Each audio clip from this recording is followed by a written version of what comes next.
एक छोटे से शहर में आदित्य नाम का एक युवक रहता था। एक दिन आदित्य अपने दफ्तर से कुछ दिनों की छुट्टी लेकर अपने पैतृक गांव सुंदरपुर जाने का फैसला करता है। कई घंटों के सफर के बाद आखिरकार उसकी बस सुंदरपुर पहुंच जाती है। रात काफी हो चुकी थी और गांव की सड़कें बिल्कुल सुनसान थीं। सुंदरपुर आ गया है। जिसको भी उतरना है उतर जाओ। आदित्य अपने भारी भारी बैग लेकर बस से नीचे उतरता है। बस वहां से चली जाती है और कुछ ही पलों में सड़क पर फिर से सन्नाटा छा जाता है। आदित्य चारों तरफ देखता है, लेकिन उसे दूर दूर तक कोई दिखाई नहीं देता। यहां तो कोई भी दिखाई नहीं दे रहा। इतने भारी भारी बैग लेकर मैं अकेले घर कैसे जाऊंगा? वह किसी तरह अपने बैग उठाकर आगे बढ़ने ही वाला था कि तभी पीछे से एक औरत की आवाज सुनाई देती है। अरे बाबूजी, जरा सुनिए। आदित्य तुरंत पीछे मुड़कर देखता है। सामने घूंघट किए एक औरत खड़ी थी। अंधेरा इतना ज्यादा था कि आदित्य उसका चेहरा ठीक से नहीं देख पा रहा था। क्या हुआ बाबूजी? क्या मैं आपकी कोई मदद कर सकती हूँ? माया की मीठी आवाज सुनकर आदित्य मन ही मन सोचने लगता है कि शायद वह बहुत सुंदर होगी। नहीं नहीं, मैं तो बस अपने घर ही जा रहा हूं। अरे बाबूजी, ये बैग मुझे दे दीजिए, मैं उठा लेती हूँ। माया ने आदित्य के भारी बैग उठाए और उन्हें ऐसे उठा लिया जैसे वे रुई से भरे हों। आदित्य यह देखकर हैरान रह गया। इतने भारी बैग तुमने इतनी आसानी से कैसे उठा लिए?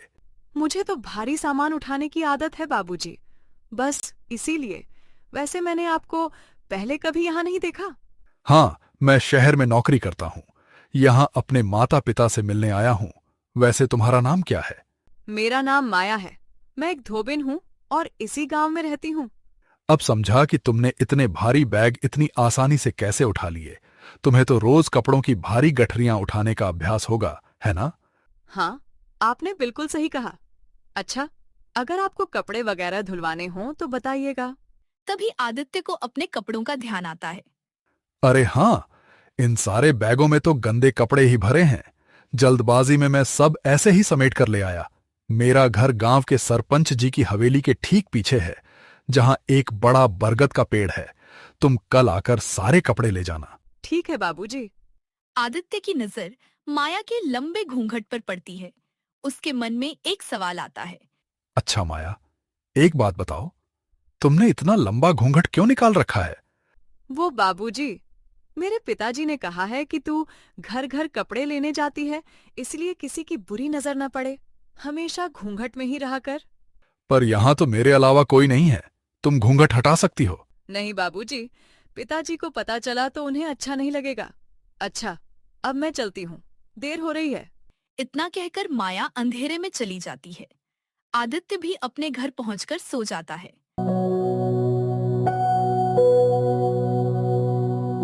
अगली सुबह किसी ने आदित्य के घर का दरवाजा खटखटाया। बाबूजी, दरवाजा खोलिए। मैं माया, जो रात को मिली थी। हाँ हाँ, मैं तुम्हें कैसे भूल सकता हूँ। रुको, मैं अभी सारे गंदे कपड़े लाकर देता हूँ। आदित्य दरवाजा खोलता है। सामने वही घूंघट वाली माया खड़ी थी। आदित्य कपड़े लाकर माया को दे देता है। माया उन कपड़ों को लेकर गांव की पुरानी नदी के किनारे चली जाती है। लेकिन आदित्य को क्या पता था कि कपड़े धोने वाली वह औरत इंसान नहीं थी। नदी के किनारे पहुंचते ही माया धीरे धीरे अपना घूंघट उठाती है। उसका चेहरा देखते ही किसी की भी रूह कांप जाए। वह एक भयानक चुड़ैल थी। उसकी आंखें लाल थीं, चेहरा डरावना था और उसके बाल हवा में बिखरे हुए थे। माया नदी के पानी में बैठती है और आदित्य के कपड़ों को पत्थरों पर पूरी ताकत से पटक पटक कर धोने लगती है। वह कपड़ों को इतनी बेरहमी से पटक रही थी, मानो कपड़ों पर नहीं, बल्कि किसी इंसान पर अपना सारा गुस्सा निकाल रही हो। पूरी रात वह नदी के किनारे बैठकर कपड़े धोती रही। सुबह की पहली किरण निकलते ही उसने फिर से अपना लंबा घूंघट डाल लिया और आदित्य के घर पहुंच गई। दरवाजा खोलिए बाबूजी, मैं कपड़े धोकर ले आई हूँ। आदित्य दरवाजा खोलता है और कपड़े देखकर खुश हो जाता है। अरे वाह, तुमने इतनी जल्दी कपड़े धो भी दिए। तुम सच में बहुत मेहनती हो। धन्यवाद बाबूजी, अब मैं चलती हूँ। अरे बैठो तो। माँ और पिताजी चाचा जी का हालचाल लेने दूसरे गांव गए हैं, कुछ दिन बाद लौटेंगे। नहीं बाबूजी, मुझे और भी घरों में कपड़े देने जाना है। ओहो, कोई बात नहीं, थोड़ी देर बैठ जाओ। मैं यहां किसी को ज्यादा जानता भी नहीं हूं, तुम रुकोगी तो बातें हो जाएंगी। माया कुछ देर के लिए रुक जाती है। दोनों काफी देर तक बातें करते रहते हैं। नहीं, पिताजी गुस्सा करेंगे। क्या तुम एक बार भी ये घूंघट नहीं हटा सकती? तुम और तुम्हारे पिताजी भी ना, और ये घूंघट। आप इस गांव में पहले कभी नहीं आए? आया था एक बार, अपनी पढ़ाई पूरी करने के बाद। फिर कुछ दिन रुककर वापस शहर चला गया था। बात करते करते अचानक आदित्य अपनी कमर पकड़कर कराहने लगता है। क्या हुआ आपको? पता नहीं, कमर में ऐसा दर्द हो रहा है जैसे किसी ने मुझे लाठियों से पीटा हो। आदित्य को उस वक्त जरा भी अंदाजा नहीं था कि उसकी कमर में दर्द क्यों हो रहा है।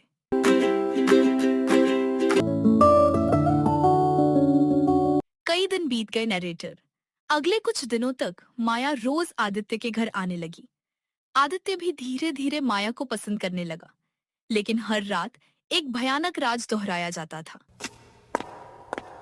माया नदी किनारे जाती, अपना घूंघट हटाती, चुड़ैल का रूप धारण करती और आदित्य के कपड़ों को पूरी ताकत से पत्थरों पर पटकती। और हर बार कपड़ों पर पड़ने वाली मार का असर आदित्य के शरीर पर दिखाई देता। उसकी पीठ पर धीरे धीरे चोट के निशान बढ़ते जा रहे थे। कुछ दिनों बाद आदित्य के माता पिता वापस घर लौट आए। कैसा है बेटा? तुम्हें अकेले छोड़कर जाना पड़ा।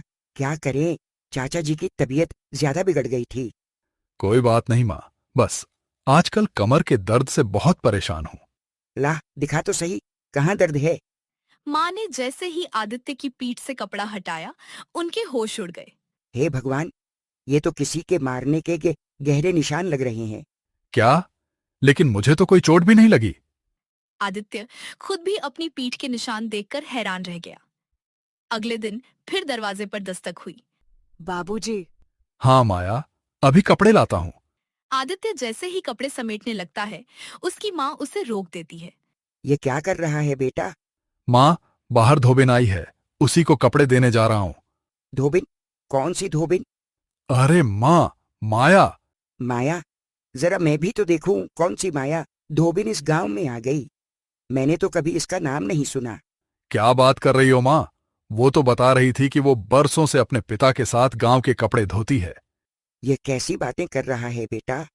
मैं किसी माया नाम की धोबिन को नहीं जानती। रुक, अभी बाहर जाकर देखती हूँ। आदित्य की माँ तुरंत बाहर जाती है, लेकिन वहां कोई नहीं था। यहाँ तो कोई नहीं है बेटा। क्या? लेकिन अभी तो वो यहीं खड़ी थी, अचानक कहाँ चली गई? बेटा, मुझे मामला कुछ गड़बड़ लग रहा है।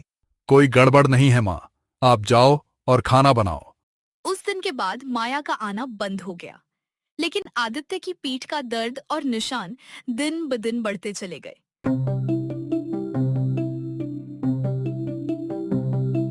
आदित्य ने पूरे गांव में माया नाम की धोबिन के बारे में पूछताछ की, लेकिन किसी ने भी ऐसी किसी लड़की को नहीं देखा था। आखिरकार परेशान होकर एक शाम आदित्य नदी के किनारे जाकर बैठ गया। धीरे धीरे अंधेरा होने लगा। आदित्य घर लौटने के लिए उठ ही रहा था कि तभी उसे दूर से माया आती हुई दिखाई दी। माया? आदित्य उसे आवाज लगाने ही वाला था कि तभी माया ने अपना घूंघट हटा दिया। उसका भयानक चेहरा देखकर आदित्य के पैरों तले जमीन खिसक गई। हे भगवान, ये तो कोई प्रेतात्मा है। आदित्य ने देखा कि वही चुड़ैल उसके कपड़ों को पत्थरों पर पूरी ताकत से पटक पटक कर धो रही थी। तभी आदित्य को सारी बात समझ आ गई। ये तो कोई प्रेतात्मा है, तो ये मेरे कपड़ों को ऐसे पटकती है, इसीलिए मेरी पीठ पर मारने के निशान बन रहे हैं। आदित्य बिना देर किए वहां से भागा और घर पहुंचकर अपनी माँ को पूरी सच्चाई बता दी। हे भगवान, तू किसी चुड़ैल के साए में फंस गया है। चल, अभी मेरे साथ तांत्रिक बाबा के पास चल। माँ और आदित्य तुरंत गांव के एक ज्ञानी तांत्रिक के पास पहुंचे और उन्हें पूरी आपबीती सुनाई। आदित्य ने अपनी पीठ के निशान भी दिखाए। ये सब उसी चुड़ैल का छलावा है। वह तुम्हारे कपड़ों के माध्यम से तुम्हारे शरीर को कष्ट पहुंचा रही है। बाबा, अब मुझे क्या करना होगा? चलो अभी उसी नदी के किनारे चलते हैं। आज इस चुड़ैल का अंत करना होगा। तांत्रिक, आदित्य और उसकी माँ तुरंत नदी के किनारे पहुंचते हैं। वहां माया चुड़ैल का रूप धारण किए आदित्य के कपड़े धो रही थी। तांत्रिक ने उसे देखते ही जोर से ललकारा। अरे ओ चुड़ैल, अब तेरा अंत निकट है। अरे ओ तांत्रिक, ऐसा ना हो कि इसके चक्कर में तू भी मारा जाए। तांत्रिक ने तुरंत मंत्र पढ़ना शुरू किया और पवित्र जल चुड़ैल पर छिड़क दिया। आह, मुझे कोई नहीं मिटा सकता। आज तेरा आतंक खत्म होगा। चले जाओ यहाँ से। इस आदित्य को यहीं छोड़ दो। इसे तो मैं तड़पा तड़पा कर मारूंगी। आखिर मैंने तुम्हारा क्या बिगाड़ा है माया? चुड़ैल कुछ पल के लिए शांत हो गई। उसकी भयानक आंखों से आंसू बहने लगे। फिर उसने अपनी पूरी कहानी सुनाई। मेरा नाम माया था। मैं एक साधारण धोबिन थी। सालों पहले शहर से एक लड़का इस गांव में आया था। उसने मुझसे शादी का झूठा वादा किया था, लेकिन कुछ समय बाद वह शहर वापस चला गया। जब वह दोबारा गांव आया तो शहर की एक पढ़ी लिखी लड़की से शादी करके आया था। मैंने उससे पूछा कि उसने ऐसा क्यों किया, लेकिन उसने मेरा अपमान किया। उसने कहा कि उसकी पत्नी एक आधुनिक और पढ़ी लिखी औरत है, मेरी तरह कोई अनपढ़ धोबिन नहीं। मुझसे यह अपमान सहन नहीं हुआ। मैंने इसी नदी में कूदकर अपनी जान दे दी। माया की आंखों से लगातार आंसू बह रहे थे। उस दिन के बाद से मुझे शहर से आने वाले हर पुरुष से नफरत हो गई। इसलिए जो भी शहर का आदमी यहाँ आता, मैं उसे तड़पा तड़पा कर मार देती। लेकिन इसमें मेरा क्या कसूर था माया? आदित्य की आंखों में भी आंसू आ गए। पसंद करने लगा था। अगर तुम इंसान होती तो मैं तुमसे ही शादी करता, वो भी बिना तुम्हारा चेहरा देखे। झूठ, सब पुरुष झूठे होते हैं। मैं तुम्हें कैसे यकीन दिलाऊं कि मैं सच कह रहा हूं? अगर सच बोल रहे हो तो इसी नदी में कूदकर अपनी जान दे दो, जैसे मैंने दी थी। माया की बात सुनकर वहां मौजूद सभी लोग हैरान रह गए। लेकिन आदित्य ने एक पल भी नहीं सोचा। वह सीधे नदी की ओर दौड़ा और गहरी नदी में छलांग लगा दी। अरे बेटा, तू कहाँ इस चुड़ैल के बहकावे में आ गया? बाहर निकल आ। आदित्य पानी में डूबता चला गया। माया यह सब देखती रही। उसने पहली बार किसी पुरुष को अपने प्यार की सच्चाई साबित करने के लिए अपनी जान जोखिम में डालते देखा था। उसका कठोर दिल पिघलने लगा। माया तुरंत नदी में उतर गई और आदित्य को बाहर निकाल लाई। आदित्य बेहोश पड़ा था। माया ने उसके सिर पर अपना हाथ रखा। कुछ ही पल में आदित्य को होश आ गया। आज तुम्हारा सच्चा प्रेम देखकर मेरे मन का सारा क्रोध और नफरत मिट गई। तुमने मुझे निश्छल प्रेम दिया, मैं इसी से तृप्त हो गई। इतना कहते ही माया के चेहरे पर पहली बार शांति दिखाई दी। उसका भयानक चुड़ैल रूप धीरे धीरे गायब होने लगा और देखते ही देखते वह हमेशा हमेशा के लिए शांत होकर उस नदी की गहराइयों में विलीन हो गई। भगवान का शुक्र है बेटा, तू बच गया।